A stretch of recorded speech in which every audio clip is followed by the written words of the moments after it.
Blessing ആണ്. അത് നമ്മൾ അന്ന് ചെയ്ത കഥാപാത്രങ്ങളുടെ ഒരു ഇമ്പാക്റ്റ് പ്രിവിലേജ് ആണ് അവർ തരുന്നത്.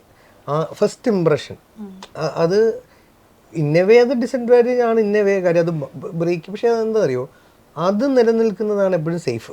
ഇപ്പോൾ സോഷ്യൽ മീഡിയയിലെ ടയർ 3 ടയർ 4 ആക്ടേഴ്സ് എന്നൊക്കെ പറയുന്നത് ബിസിനസ് പരമായി ഇല്ല ആക്ടേഴ്സ് അല്ല ഞങ്ങൾ. പക്ഷെ ഞങ്ങൾക്ക് ഇതേപോലത്തെ ലോങ് ഫോർമാറ്റ് ടെസ്റ്റ് കളിക്കാം. ഹോട്ട്സ്റ്റാറിൽ എനിക്കൊരു വെബ് സീരീസ് തന്നു, അവിടുന്ന് സംഭവിച്ചാൽ ഇത് 3 ഇതുവരെ വന്നത്, ബാക്കി 2 എന്നിലോട്ട് വന്നതാണ് ഇതേപോലെ. അപ്പം ഒരെണ്ണമാണ് ഞാൻ പേരിലൂരാണ് ഞാൻ ചോദിച്ചത്. ഈ വെബ് സീരീസിൽ വരുമ്പം ഇത് ഡയറക്റ്റ് OTT ആണ്, ഡയറക്റ്റ് ആളുകളുടെ കയ്യിലേക്കാണ് എത്തുന്നത്. അപ്പോൾ പലപ്പോഴും പല ആളുകളും OTT പ്ലാറ്റ്ഫോമിന്റെ ഒരു ടെൻഷൻ പറഞ്ഞിട്ടുള്ളത് ആളുകൾ പെട്ടെന്ന് തന്നെ ഓരോ കാര്യങ്ങൾ കണ്ടുപിടിക്കും, മൈന്യൂട്ട് ആയിട്ടുള്ള ഒബ്സർവേഷൻസ് വരും, അതിനെ ക്രിട്ടിസൈസ് ചെയ്യും, പോസ്റ്റുകൾ വരും. ഇത് പ്ലാനിങ്ങിന്റെ സമയത്തെ ഒരു ടെൻഷൻ ഉണ്ടാക്കാറുണ്ടെന്ന് പറഞ്ഞു. അത് ശരിക്കും ഒരു പ്രഷറായിട്ട് ഫീൽ ചെയ്തിട്ടുണ്ടോ? കൂടുതൽ നമ്മൾ ചിലപ്പോൾ നോട്ട് ചെയ്യുന്ന ഈ VFX അങ്ങനത്തെ സാധനങ്ങൾ കുറച്ചുണ്ടെങ്കിൽ OTT പ്ലാറ്റ്ഫോമിൽ വരുമ്പം പെട്ടെന്ന് കിട്ടുമെന്ന് പറയുന്ന സംഭവമാണ്. അതുകൊണ്ട് നമ്മൾ അത് മെയിൻലി ഭയങ്കരമായിട്ട് ശ്രദ്ധിക്കാറുണ്ട്. അല്ലാതെ നമുക്കൊരു അഡ്വാൻറ്റേജ് ത്രില്ലർ ആയതുകൊണ്ട് ആൾക്കാർ നിർത്തിയിട്ട് പോകത്തില്ല എന്നുള്ളൊരു അഡ്വാൻറ്റേജ് ഉണ്ടല്ലോ, ഇതെന്താ ആവാൻ പോകുന്നത് എന്നുള്ള സംഭവം. അതുകൊണ്ട് വിഷ്വൽ സീൻ വൈസ് ആ ടെൻഷനില്ല. ഗ്രാഫിക്സോ CG വർക്കോ ഉണ്ടെങ്കിൽ അതിനെ മാക്സിമം ഒന്ന് പെർഫെക്റ്റ് ആക്കണം എന്നുള്ള സംഭവം അതെപ്പോഴും ആലോചിക്കാറുണ്ട്. അത് വേറൊരു ഫിലിം വരുമ്പോഴും ചിലപ്പോൾ നമുക്കത് പെട്ടെന്ന് കിട്ടും, അപ്പോൾ നമുക്ക് ഓക്കെ, അപ്പോൾ നമ്മൾ ചെയ്യുമ്പോൾ അത് വരല് എന്ന് ആലോചിക്കാറുണ്ട്. ചേട്ടൻ അങ്ങനത്തെ ടെൻഷൻ ഉണ്ടായിട്ടുണ്ടോ? അങ്ങനത്തെ റിവ്യൂസ് സഡൻ ആയിട്ടാണല്ലോ റിവ്യൂസ് വരിക, അപ്പം മുഖത്തടിച്ച പോലെയുള്ള റെസ്പോൺസസ് വരും, അതിനെ ഭയപ്പെടാറുണ്ടോ? ഇല്ല, ഞാൻ അതിന് ക്രിയേറ്റീവായിട്ട് കൺസ്ട്രക്റ്റീവായിട്ട് എടുക്കാറുണ്ട്. ഹെൽപ്ഫുൾ ആയിട്ടുള്ള റിയൽ ആയിട്ട് എന്ന് എനിക്ക് തോന്നുകയാണെങ്കിൽ ഞാൻ അതിനെ എൻ്റെ കറക്ഷന് യൂസ് ചെയ്യും. അല്ലാതെ ആരും ഇന്നുവരെ പറഞ്ഞിട്ടില്ല, വെറുതെ പറയാൻ വേണ്ടി പറഞ്ഞിട്ടില്ല. എന്തെങ്കിലും കാര്യം ഉണ്ടെങ്കിലേ പറഞ്ഞിട്ടുള്ളൂ. നല്ലത് കാണുമ്പോൾ നല്ലതും പറയുന്നുണ്ടല്ലോ.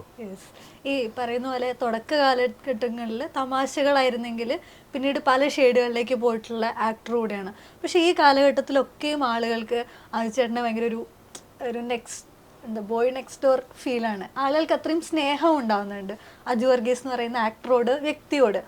അതൊരു സ്പെഷ്യൽ ഫീലിംഗ് അല്ലേ? എത്ര നെഗറ്റീവ് ക്യാരക്ടറിലേക്ക് പോയി കഴിഞ്ഞാലും ആളുകൾ അച്ചുചേട്ടനല്ലേ എന്ന് ചോദിക്കുന്നതിൽ ബ്ലെസ്സിങ് ആണ്.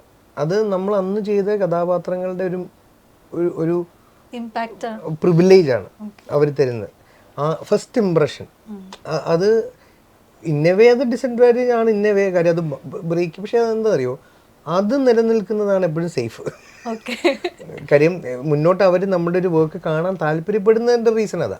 ഇപ്പം ഹെലൻ കണ്ടിട്ടോ അല്ലെങ്കിൽ നെഗറ്റീവായിട്ട് ഉള്ള എന്തെങ്കിലുമൊക്കെ കണ്ടിട്ടാണെങ്കിലും ഇതൊരു സിനിമയാണെന്നുള്ളൊരു തിരിച്ചറിവ് ഉള്ളവരാണല്ലോ നമ്മുടെ പ്രേക്ഷകർ. അതുകൊണ്ട് അത് നല്ല കാര്യമാണ്. ഈ OTT വെബ് സീരീസുകളിൽ സജീവമാണ്. നമ്മൾ നേരത്തെ ഇങ്ങനെ തമാശയായിട്ട് ഇങ്ങനെ പറയായിരുന്നു, അജിച്ചേട്ടൻ ഹോട്ട്സ്റ്റാറിന്റെ ഒരു ഹോട്ട്സ്റ്റാറായിട്ടുള്ള ഒരു കണക്ഷൻ എന്താ? അങ്ങനെ ഞാൻ പ്ലാൻ ചെയ്തൊന്നുമില്ല. ഇദ്ദേഹം വന്ന് എന്നോട് പറഞ്ഞ് ഹോട്ട്സ്റ്റാറിൽ എനിക്കൊരു വെബ് സീരീസ് തന്നു, അവിടുന്ന് സംഭവിച്ചാൽ ഇത് 3 ഇതുവരെ വന്നത്, ബാക്കി 2 എന്നിലോട്ട് വന്നതാണ് ഇതേപോലെ.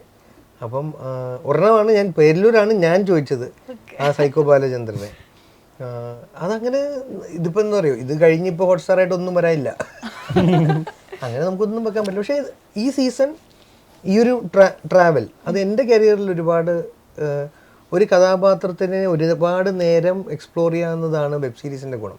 നമ്മൾ KCF 1 സമയത്ത് പറഞ്ഞിരുന്നു, ഇതൊരു പുതിയ എക്സ്പെരിമെൻ്റ് ആണ്, ഇതിവിടെ സക്സസ്ഫുൾ ആവണം എന്ന് നമ്മൾ ആഗ്രഹിക്കുന്നു. ബിക്കോസ് ഇതുവഴി ഒരുപാട് നടീനടന്മാർക്ക്, ടെക്നീഷ്യൻസിന് ഒരു പുതിയ മേഖലയിൽ അവരുടെ ഇഷ്ടമുള്ള ജോലി ചെയ്യാം.